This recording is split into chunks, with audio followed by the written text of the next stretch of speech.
What's up, everybody? This is Tatum. I'm back with another episode of Flowers, where today I'm going to be talking about an album that kind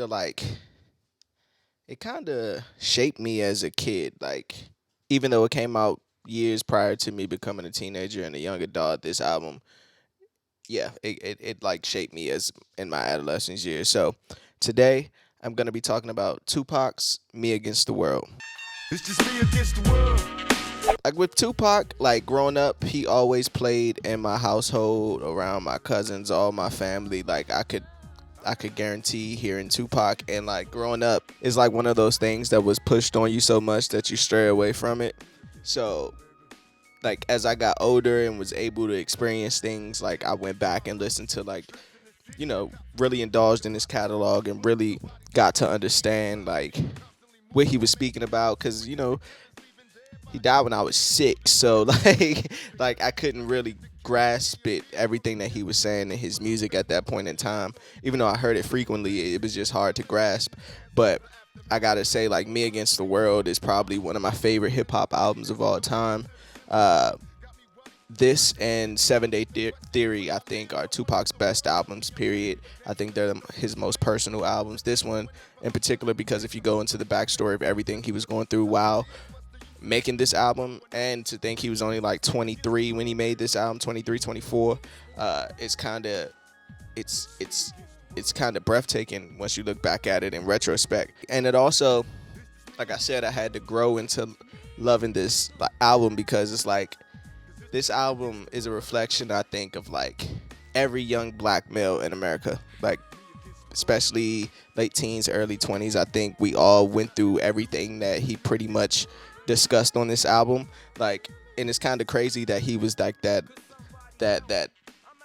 speaker for us at such a young age, like, and spoke with so much power at a young age that it's kind of eerie in a way. But especially since he only lived to 25, like it's kind of nuts if you look back at it. I just remember like me and one of my close friends, Josh, we would just listen to this album like nonstop, like back to back to back. Like what were we even smoking back then? Like bullshit weed and like Philly blunts and Dutch mat. Like it was just stupid stuff. Like that's why the line always hits me when he's like, "Me and the homie smoking roaches, cause we broke." I'm stressing like I'm hopeless. I can't cope, me and the homie smoking roaches, cause we broke. It's like that line always like.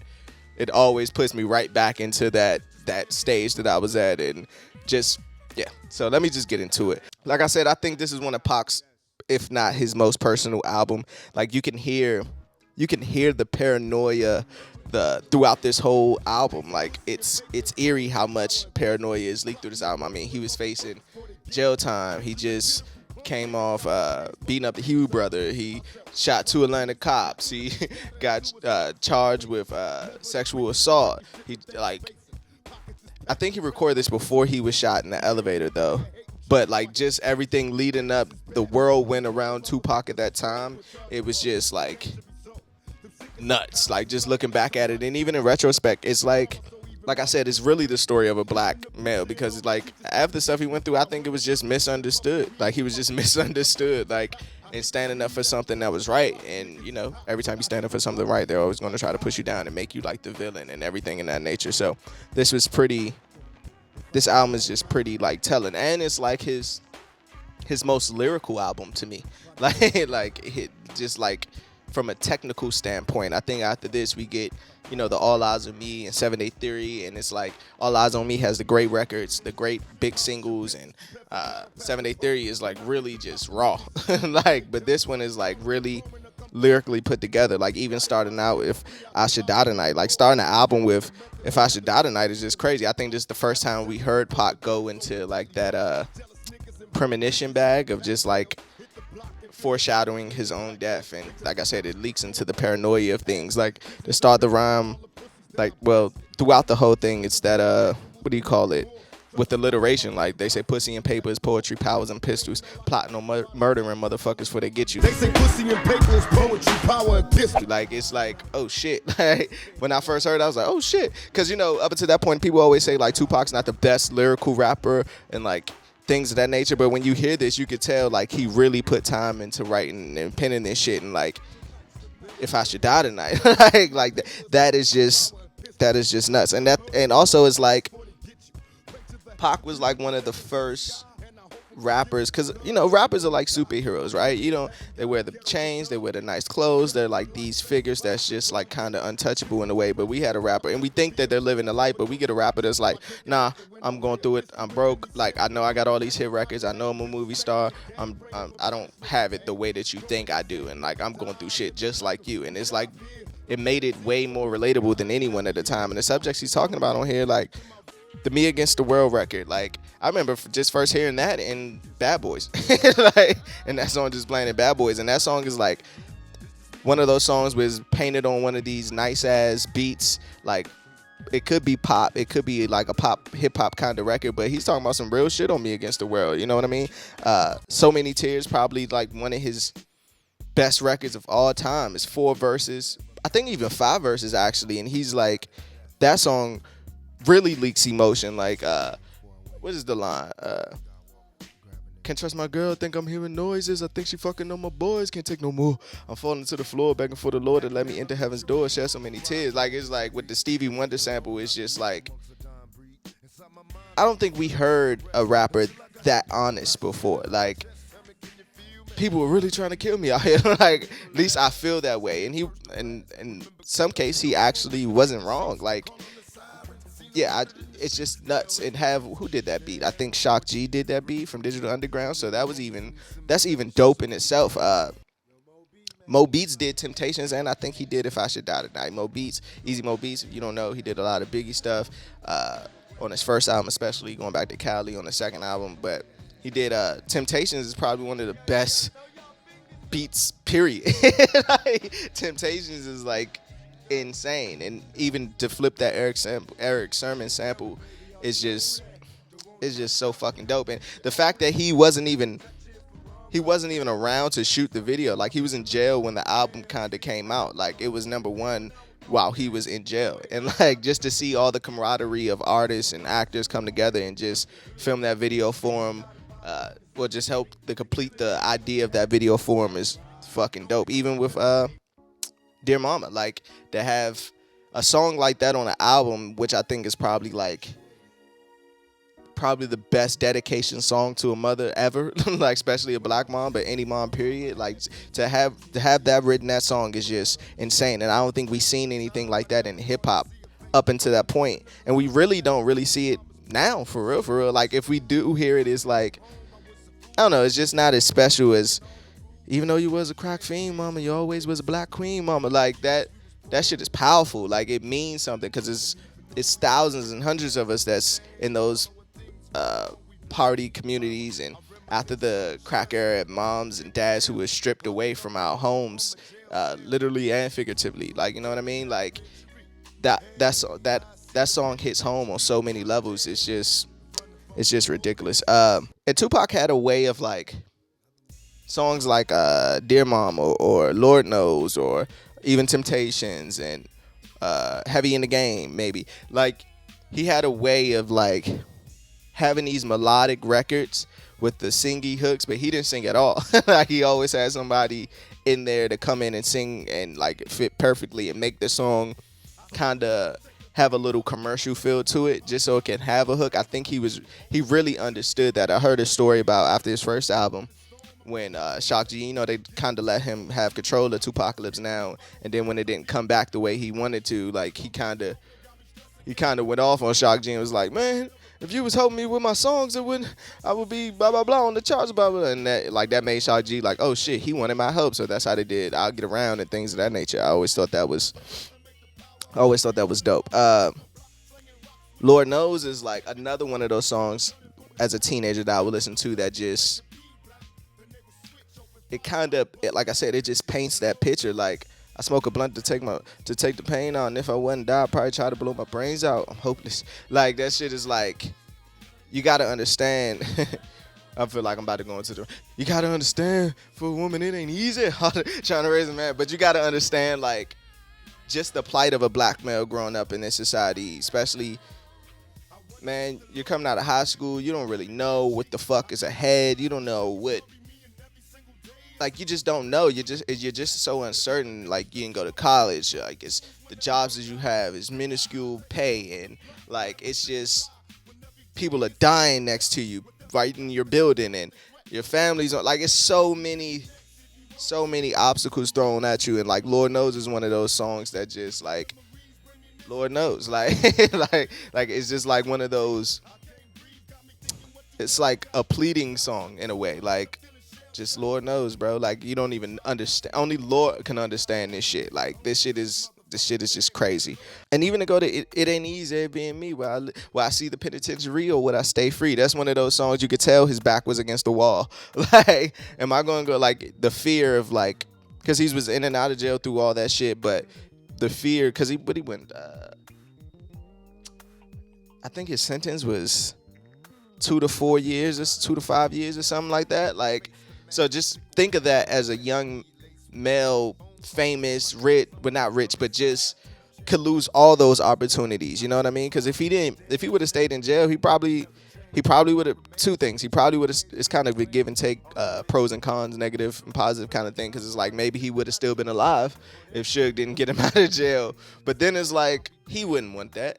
Like, nobody wants to fucking be in jail for any amount of time. Like, that shit ain't where it's at all. I'd rather be out making hits and having an influence and pushing things and things of that nature. And even, what is the song he was talking about? It don't matter if you cuz or blood, as long as you got love for thugs. Well, homie, I don't give a fuck if you blood or cuz, as long as you got love for thugs. He was saying, like, because he, even outside of like the system trying to take him down, he had his own people trying to take him down. I remember it was some incident in LA or Oakland, and it was like I think the kid or woman got shot, and they tried to blame it on Tupac, and he was like, what?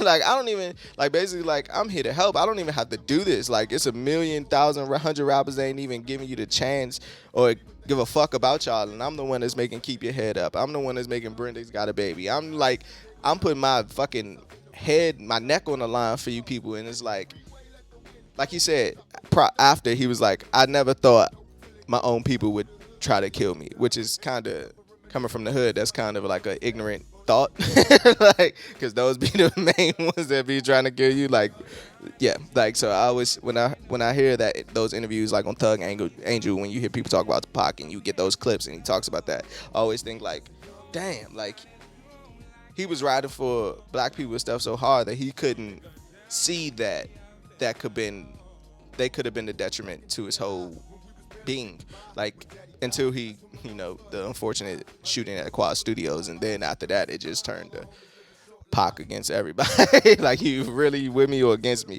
type shit. But to get back to it, like, this album, like he said, this album is very East Coast hip hop New York. Like, it's the total contradiction from like All Eyes on Me. It's like not contradiction, but the opposite of All Eyes on Me. Like, it's back to the basis of hip hop. Like, just the boom bap, the flip of the like samples and everything of that nature is just very New York. And even, like I said, the way he was rapping on it is terrific. Then we get into, I'm gonna go to Can't Get Away, and that's like, I read rumors that was about Lisa Left Eye Lopez, and even that song is like saving a woman from an abusive relationship. Like, he talks about like, why is your eye black? Like, why every time I see you got on shades, or you crying, and blah, blah, blah. Man, can I get you away from that situation? And she's like, no, I'm going to stay in, blah, blah, blah. Like, have we even heard a rapper big up women as much as Pac did? Like, and even to this day, like, we don't really get that at all. So, like, listen back to it, it was kind of just, like, nostalgic and, like,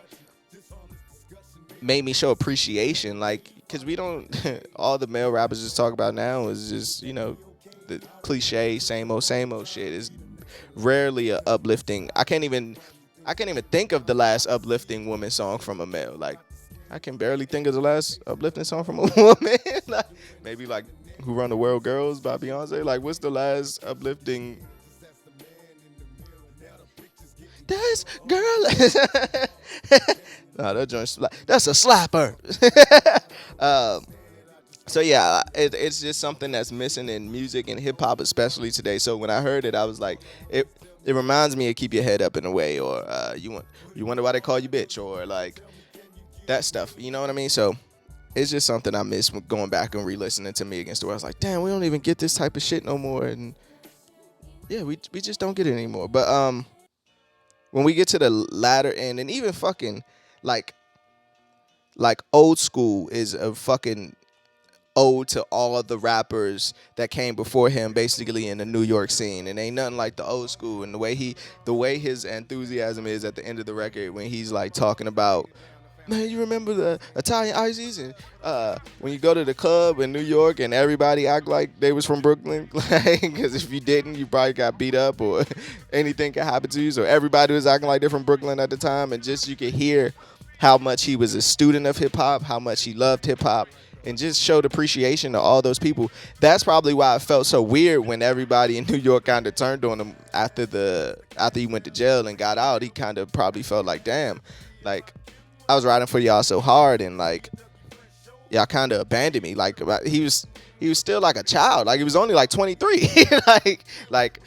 It seemed like Tupac always was looking for like a family or camaraderie or just love, and because he come from a freaking broken household. So like I could see all that. It's even in it's a Vibe interview that was after, like in '96, where he talks about that. Like, I gave y'all love on the last album. Like, I poured my heart out to you. Like, I was in there, I was in the album like pleading for y'all and things of that nature. And he just felt like betrayed, and I can understand that. And as we get to the latter three songs, like Fuck the World, you can hear the anger in him. Like, I'm just fed up with all this shit. My back against the wall. Like you say, if you black, you better stay strapped. Like he was like he was just, you could hear all, like, and even I think Shock G did that. They trying to say that I don't care. Woke up screaming fuck the world. Like you can hear the paranoia. That's like paranoia reaching. It's boiling. And by the time we get to Death Around the Corner, that shit done spilled out of the pot. Like, that's probably one of my favorite songs on here. He was like, what the fuck did he say? I'm out my window with my AK ready to shoot. Ran out of endo and my mind can't take the stress. I'm out of breath. Make me want to kill my damn self because I see death around the corner. Like, I just thought, like, that's just so fucking like, what's the words I'm looking for? It's just so personal, unless you know exactly where he was at that point. Like, we had Biggie talking about suicidal thoughts and things of that nature, but that's kind of Pac's bag. I guess that's probably one of his things too. Like, you just stick my whole style and everything like that. But it's what's that last verse? Do I have it on here? Yeah, I was raised in the city, shitty ever since I was a little bitty kitty, drinking liquor out my mama titty. And though I'm grown now, nigga is still on bow, busting at these niggas till they gone. How many more jealous ass bitches coming for my riches? Now I gotta be suspicious when I bone, cause if I ain't shopping heartless, them bitches is star shit. Excuse me, but this is where we pop, bitch. No more game for free. Please explain to me while niggas trip, bitch, who you came to see. What do you say? Murder me now, but see me later, man. That's on my pops. I got homies that'll hunt you till you drop. That verse is just like, Jesus Christ. Like, if that don't, like, if somebody was like, play me a Pac record, I'll probably play Death Around the Corner. Like, just to, like, that shit, it was like a clear indication of where he was at the time. Like, just a paranoia of, even you could hear the shit about the case. Like, how many more jealous ass bitches coming for my riches? Now I got a bitch suspicious. My bitches trip, bitch, who you came to see. Murder me now, but see me later, man.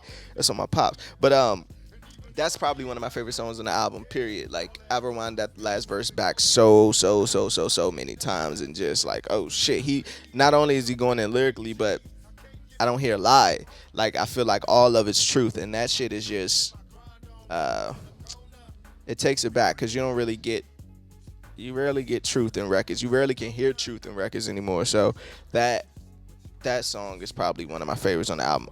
Then the last song is Outlaw, and that sounds like a closure song. Like, fuck it, I'm gonna be an outlaw till it's over. One of my favorite lines is there's like, I broke the law and they jaw in the same flurry. Like, I thought that's one of my favorite lines on there. And then he puts his homies on and even have Lil Rah on there. You know, he only, what do you say, I'm only 11 or 9. Like, I thought that was just dope. Fucking just a fucking classic album. Let me get into my favorites. Damn, this is tough. Fuck. All right. I'm gonna go with Lord Knows, Death Around the Corner, and So Many Tears. Like I can't do it without So Many Tears. Like that. That's, struggle through the years and shed so many tears. Like even Tupac's voice is very like I always looked at it like you ever seen Thug Angel, the documentary? You hear Shock G saying like Tupac speak from his gut, and it reminds me of like a Martin Luther King speech in a way, like hustle through the years and shed so many tears. Like you gotta feel that shit. It's just, if you don't feel it, I like you probably don't have a soul. Least favorite song, I'm gonna go with. Damn. All right. Least favorite song, I'm gonna go with. I don't even want to do this, but Heavy in the Game. I'll just go with that. Sorry, Richie Rich. I love that song too. Game's been good to me. Best line. Shit. Probably that last verse that I spit for Death Around the Corner, but you know what? I'm gonna go with the most impactful line. And even though you was a crack fiend mama, you always was a black queen mama. That line is like, yeah, that line just makes everything good. Like, or even fucking. He said, pussy and papers, poetry, powers, and pistols, plotting on murder, and motherfuckers for they get you. It's so many. Like, yeah, it's just so many. Yeah, but in closing for this, I wanted to give this album flowers. And I have another Tupac album that I'm going to give flowers to, but I wanted to give this album flowers just because, man, like, this album, if you probably ask most people, they'll probably go with this one as their favorite Tupac album. I just think this album has everything: passion, pain, paranoia. See what I did there? Love, stress, trauma.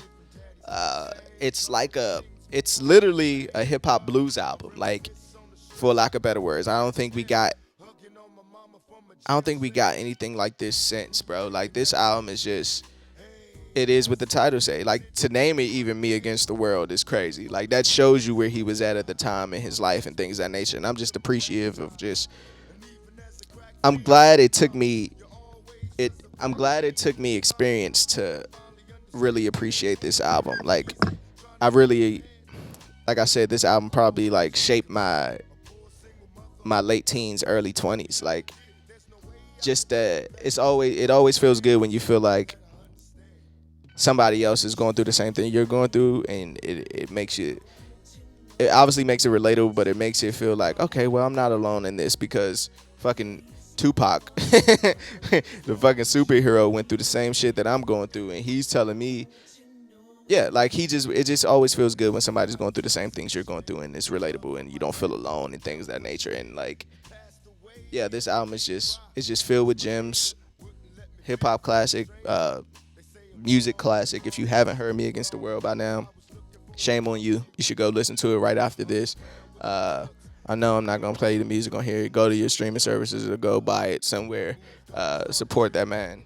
Support everything Tupac. Like, he's like the GOAT. He's the greatest. That's why you see, like, and just his image. Tupac's image is so duplicated in every rapper. Like, the shirt off, the tattoos on the stomach, the tattoos period.